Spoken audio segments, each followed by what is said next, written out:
La guerre contre le Bitcoin serait-elle enfin terminée? Gary Gensler est parti. Paul Atkins prend le relais à la tête de la SEC. Et dès son arrivée, boum, 14 règles controversées sont annulées. Le monde de la crypto souffle enfin. Mais que cache vraiment ce tournant? Et surtout, est-ce que c'est le début d'un âge d'or pour Bitcoin et la DeFi? Reste avec moi, je t'explique tout. La SEC, c'est le gendarme financier des États-Unis. Sous Gary Gensler, la SEC a été très agressive envers le secteur crypto. Procès contre Coinbase, Binance, Ripple. Il a multiplié les projets de règles qui visaient à encadrer ou limiter les innovations du Web3. Mais en juin 2025, changement radical. Paul Atkins, nommé par l'administration Trump, prend les commandes. Son objectif est clair, remettre l'innovation au cœur de la politique américaine. Et cela commence par faire un grand ménage. 1. Règles sur les divulgations climatiques, annulées. Les entreprises n'ont plus à publier leurs émissions carbone dans leurs rapports. Soulagement pour les investisseurs tech. 1. Extension de la définition de bourse aux plateformes DeFi. Gary Gensler voulait que les DEX, comme Uniswap, soient régulés comme des bourses traditionnelles. Atkins a supprimé cette proposition. 1. Nouvelle réglementation sur la garde de cryptoactifs. Exigences trop lourdes pour les conseillers en investissement, maintenant abandonnées. 1. Règlement sur la cybersécurité obligatoire pour les conseillers, retiré. Moins de paperasse, plus de liberté d'organisation. 1. Supervision renforcée de l'IA dans le conseil financier.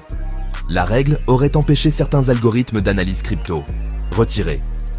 1. Obligation de révéler certaines positions sur produits dérivés, jugées inutilement intrusives pour les hedge funds, retiré. 1. Réforme du système de cotation des actions. Gensler voulait tout refondre. Atkins dit non. 1. Interdiction des remises pour les courtiers à fort volume. Visait les brokers comme Robinhood. Retiré. 1. Réforme des règles d'exécution des ordres boursiers. Projet trop vaste, jugé dangereux pour la liquidité. 1. Contrôle renforcé des groupes privés de trading, même Discord, Telegram. Projet jugé excessif. Supprimé. 1. Suppression du SAB 121.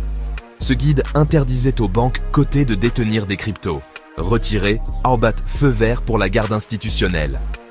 1. Nouvelle restriction sur la conservation d'actifs numériques. Allégeance du cadre qui donne un retour de la flexibilité pour les fonds.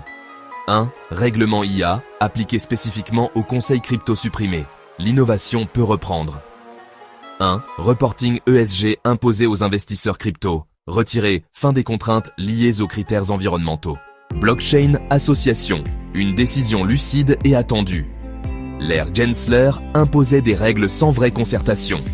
Wall Street applaudit également. Moins d'incertitude juridique égale à plus de sérénité pour les marchés. Investisseurs, plus confiants. Le climat est redevenu crypto-friendly. Après des mois de brouillard réglementaire, le marché respire. La SEC promet une réglementation co-construite avec le secteur. Paul Atkins ne veut pas d'anarchie, mais d'un cadre moderne et souple. On attend désormais une possible loi claire sur les cryptos au Congrès. Une réintégration des entreprises crypto sur le sol américain. Un retour des investisseurs institutionnels, ETF, banques, hedge funds. C'est peut-être le moment pour le Bitcoin de passer à une nouvelle étape de son adoption mondiale. Alors, la guerre contre le Bitcoin est-elle finie? Pas totalement. Mais un tournant vient d'avoir lieu. L'Amérique ne combat plus la crypto. Elle cherche désormais à la comprendre, à l'encadrer, à en tirer parti. Et ça pourrait changer le futur du marché. Like, partage et abonne-toi pour ne rien rater. Toi,